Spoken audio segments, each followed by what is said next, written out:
여러분 안녕하세요. 먼저 오해하시면 안 되는 게 제가 증시 비관론자가 아닙니다. 자, 저는 어디까지나 통계로 말씀을 드리는 겁니다. 일단 저는 미국장에 대해서 좀 부정적인 입장을 지금 가지고 있습니다. 왜냐하면 세력들이 여기 고점에서 크게 털었기 때문에 그런 거죠. 이 부분 말하는 거죠. 그럼 제가 왜 부정적으로 이야기하는지 이전에 있었던 사례를 통해서 이야기해 볼게요. 자, 과거에요. 2017년도 이야기입니다. 이때 당시에 우리나라 바이오 열풍이 불었어요. 그래서 코스닥이 바이오 종목이 상승하니까 다 같이 올라가는 상황이 만들어졌습니다. 그 중에서 신라젠이라는 종목이 대표적인 종목이죠. 신라젠뿐만이 아니라 여러 가지 바이오 종목들이 다 상승하는 시기였어요. 저점이 5,000원 정도 하던 주가가 쭉 올라가서 9만원까지 시세가 올라가게 됩니다. 이렇게 되면 어떤 상황이 만들어지냐면 수많은 사람들이 수익 봤다라는 소문이 나게 됩니다. 투자는요, 보통 사람들의 소문을 듣고 투자하게 됩니다. 누가 어떤 걸 투자했는데 수익이 났더라. 이 수익이 났다는 소문을 듣고 많은 사람들이 주식시장에 투자를 하게 되죠. 여러분이 지금 미국 주식을 투자하시는 것도 누군가가 수익이 났다라는 그것을 보고 또는 주변 사람의 이야기를 듣고 미국 주식을 투자했을 가능성이 높다는 거예요. 그런데 참 안타까운 건 뭐냐면 이렇게 소문이 났을 때 수많은 사람들이 이 고점에서 어떻게 되겠어요? 매수를 한단 말이죠. 만약에 소문을 듣고 조금 일찍 들어왔다. 그러면 이만큼의 수익을 볼 수 있을 거예요. 그러나 거래를 보시면 언제 가장 많이 들어오냐면 지켜보고 있다가 너무 높은 거 아니야 하고 있었는데 갑자기 슈팅이 나오면서 급등을 하게 되면 그때 사람들이 가장 많이 들어오게 돼요. 그리고 고점에서 가장 많이 물리게 됩니다.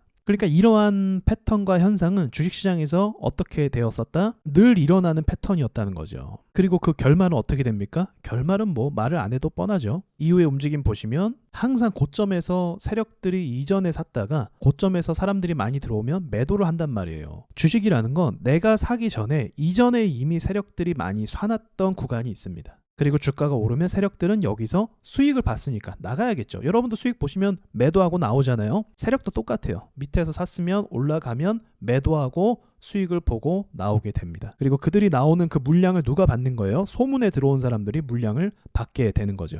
이게 2017년도에 있었던 일이에요. 자, 이번에 에코프로를 예시로 한번 들어보죠. 에코프로는 비교적 최근에 있었던 일이죠. 2023년도에 있었던 일입니다. 이것도 마찬가지예요. 에코프로가 이미 이런 구간에서 2021년도, 22년도에 이미 크게 오른 상황이었어요. 그런데 갑자기 2023년도에 저는 참 특이했거든요. 매출이 늘어나는 게 아니라 줄어들 전망이 있었는데 갑자기 주가가 오르기 시작을 하는 거예요. 그럼 이건 뭐라고 볼 수 있죠? 무조건 세력의 개입이라고 볼 수밖에 없는 거죠. 개인이 이렇게 만들 수 있는 게 아니란 말이에요. 거래대금도 조 단위로 빵빵 터지면서 주가가 신고가 랠리를 가기 시작합니다. 그래서 이때 어떠한 유행어가 있었냐면 에코프로를 샀냐 안 샀냐에 따라 주식의 결과가 나눠진다라는 그런 농담까지 있을 정도였던 거예요. 그리고 결국은 어떻게 되겠어요? 똑같이 조금 전에 제가 신라젠 이야기했던 것처럼 고점에 올라가면 올라갈수록 사람들이 수익을 봤다는 이야기가 많이 돌고, 그리고 조금 오른 것도 아니죠. 보시면 오르기 전에는 25,000원 정도 가격이었는데 올랐을 때는 10배 이상 오르게 된 거예요. 30만 원까지 찍었잖아요. 그러니까 이렇게 10배가 오르게 되면 사람들은 광기에 휩싸이게 됩니다. 엄청난 수익을 줬기 때문에 이 종목을 나도 사고 싶은 거죠. 그리고 또 슈팅이 나올 때 어떻게 해요? 똑같은 과학이죠. 급등이 나오고 나서 그때부터 고점을 찍고 내려오게 됩니다. 마찬가지로 소문에 사람들이 들어와서 고점에서 물리고 세력들이 밑에서 이미 샀기 때문에 위에서 물량을 팔고 매도하고 나오는 거죠. 그 매도 물량을 또 개인들은 고점에서 받아주는 거죠. 이런 일들이 시장에서는 늘 반복되면서 일어나 왔습니다. 밑에서 산 사람들이 있다면 이 사람들이 계속 가지고 가서 사람들이 많이 들어올 때 매도를 하는 것이 당연한 거예요.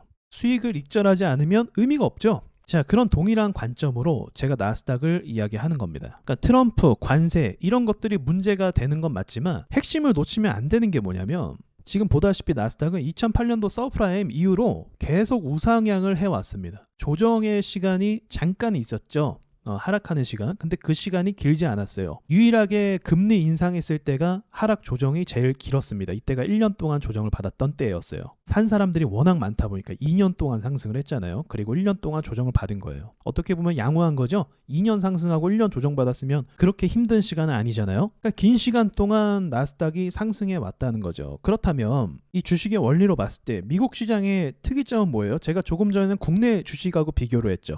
국내 주식하고 미국 주식하고 비교가 가능하냐 이렇게 물어볼 수 있는데 저는 지금 원리에 대해서 말씀을 드리는 거예요. 국내 주식하고 당연히 비교 불가능하죠. 국내 주식이라서 잠깐 오르고 금방 죽었던 것뿐이고 원리는 똑같다는 거예요. 밑에서부터 누군가 산 사람들이 있었을 거고 분명히 이 사람들이 이제 고점에서 나와서 어떤 이슈가 붙고 있어요. 관세 이야기 나오고 있죠. 트럼프 불안하죠. 그러니까 이 밑에서 샀던 사람들이 더 오를 걸 기대할 수도 있겠지만 이러한 불안감이 조성이 되기 때문에 어떤 판단을 할 가능성이 높다? 전체적으로 매도 포지션을 가질 가능성이 높다는 거죠.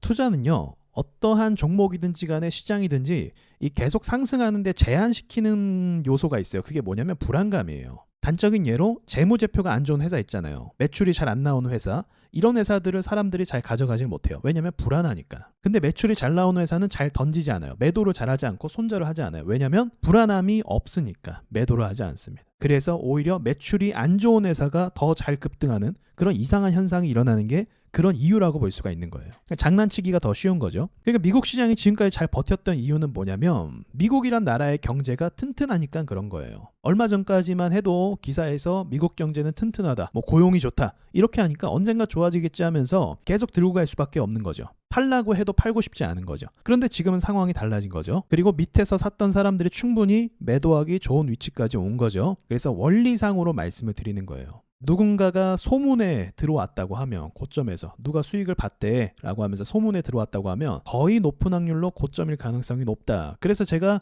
고점에서 폭락하기 전에 계속 경고의 말씀을 드렸던 게 그런 부분이었던 거죠. 그래서 미국 시장의 가장 무서운 점은 뭐냐면 바로 이 거래량입니다. 엄청난 이 거래량들이 아직 전부 다 매도로 전향한 게 아니에요. 왜냐하면 미국 경제가 그래도 좋다고 하기 때문에 믿음을 가지고 주식을 들고 있는 사람들이 아직은 많아요. 그러나 이 믿음이라는 건 정말 이 시장에서 우습게 꺾이게 되는 거거든요. 투매나 폭락이 나오면 믿음이라는 건 사라져요. 공포로 바뀌게 되면서 절망으로 바뀌게 되면서 나도 탈출하고 싶고 내 원금을 찾고 싶은 게 사람 심리입니다. 그래서 이 많은 거래량이 믿음이 깨지고 매도세로 돌아서게 되는 순간부터 어떻게 된다? 미국 주식은 재앙이 일어난다는 거죠. 그러니까 외부적인 어떤 요소로 인한 재앙도 있겠지만 이 매물대가 주는 재앙은 또 무시 못하거든요. 산 사람이 많으면 팔 사람도 많다는 거. 기관 외인들도 뒤도 돌아보지 않고 그냥 팔 수 있다는 거. 이러한 리스크가 미국 주식 시장에 분명히 존재한다는 거. 그러니 제가 뭐라고 말씀드렸냐면 미국장에 대해서 제가 반등이 나올 거라고는 말씀을 드리잖아요. 그렇죠? 워낙 강세장이다 보니까 뭐 그렇다고 미국 시장 아니면 다른 것도 투자할 데가 없거든요. 그렇죠? 그것도 맞는 말이죠. 그래서 어느 정도 반등이 나올 거라는 거죠. 그럼 반등이 나올 때 여러분이 필시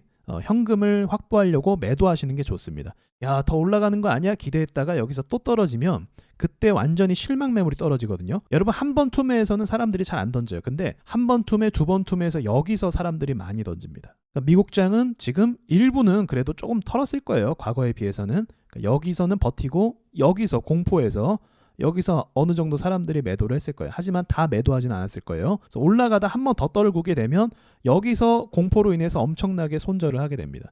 그 전에 여러분이 먼저 나오시라는 거예요. 남들이 팔기 전에 내가 먼저 판다. 그래야 살아남는 거거든요. 모두가 다 살 수 있는 시장이 아닙니다. 자, 원리 이해되셨죠? 대외적으로 그 뉴스나 이런 걸 보면서 어떠한 일이 일어날지 몰라요. 제가 늘 말씀드리는 게 있잖아요. 정치는 예상할 수 없다. 정치적으로 트럼프가 무슨 말을 할지 아무도 몰라요. 갑자기 좋은 말 할 수도 있고 갑자기 안 좋은 말 할 수도 있고 더 안 좋은 말 할 수도 있고 예상할 수가 없는 거예요. 근데 이걸 예상하려고 하는 그런 분석들이 있단 말이죠. 다 의미 없는 분석들입니다. 다 의미 없어요. 그런 거에 시간 낭비하지 마세요. 지금 상황은 차트 분석이 가장 정확해요. 왜냐하면 지금은 대외적인 것도 이미 발동이 됐지만 심리의 영역이거든요. 심리적으로 다 공포 상황이 있고 올라오길 바라고 있고 올라올 때 또 기대가 생겨요, 사람이. 근데 그때 많은 사람들이 기대하기 때문에 나는 먼저 던지고 나오는 게 안전할 수 있다는 말 드리면서 여기까지 말씀드리고 마칠게요.